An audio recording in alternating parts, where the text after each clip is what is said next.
जशी हळद पेटली तशी जेवण करून मनोज आणि उर्मिला म्हणजे अक्काची मोठा मुलगा आणि सून हे कानडगावला गेले. दुसऱ्या दिवशी सकाळीच आम्हाला खडांब्याला जायचं होतं. तिथलं श्राद्धाचा कार्यक्रम आटपून येताना जरा दाजींची चेष्टा मस्करी करून आम्ही आलो बहिणीच्या घरी. तिथं जागरण गोंधळाचा कार्यक्रम होता आणि तोही सकाळचाच. माझ्या चुलतीचं श्राद्ध आणि बहिणीचं जागरण गोंधळ एकाच दिवशी आल्यामुळे जर आमची खूप धावपळ झाली. त्या दिवशी जागरणात पण आमच्याकडे खूप धमाल येते बरं का मंडळी.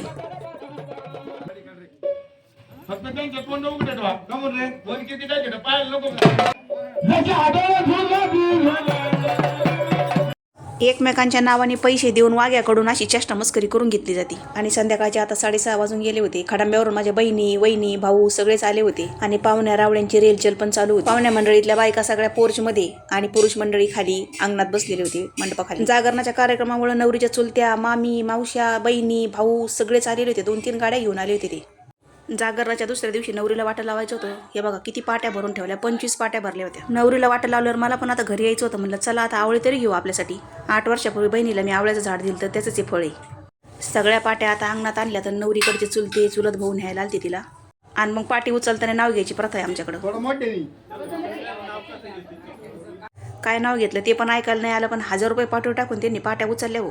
मग बाकीच्या पोरांनी पण त्यांना मदत केली. पाट्या गाडीत नेऊन ठेवल्या. आता या पाट्यांमध्ये दिवाळीचे सगळ्या प्रकारचे पदार्थ असतात बरं का. बऱ्याच जणांचा प्रश्न असतो या पाट्यामध्ये काही. आणि त्याच्यासोबतच पुरणपोळी भजे पुऱ्याची पण पाटी. आता नवरीला 5 जणींनी हळदी कुंकू लावून तिची वटी भरली. तसं नवरीने पण सगळ्यांच्या पाया पडून सगळ्यांचे आशीर्वाद घेतले. नवरीला वाटा लावायला सगळी भावकी आलेली होती. नवरी नवरदेवाच्या पण पाया पडली. असं सगळ्यांचा निरोप घेऊन मग नवरीला वाटा लावलं आणि आम्ही पण आलो मग आमच्या घरी. मला असं वाटतं मंडळी की तुम्ही हा पहिल्यांदा आमच्या नगर जिल्ह्यातील पारंपरिक पद्धतीचा विवाह सोहळा पाहिलेला असेल.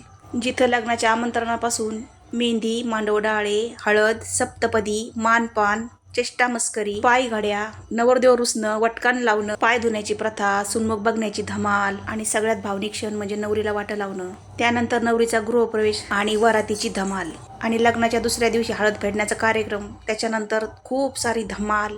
आमच्या नगर जिल्ह्यातील पारंपरिक विवाह सोहळा तुम्हाला कसा वाटला नक्की सांगा. आणि अशा विवाह सोहळ्याचे तुम्ही सुद्धा साक्षीदार आहात बरं का.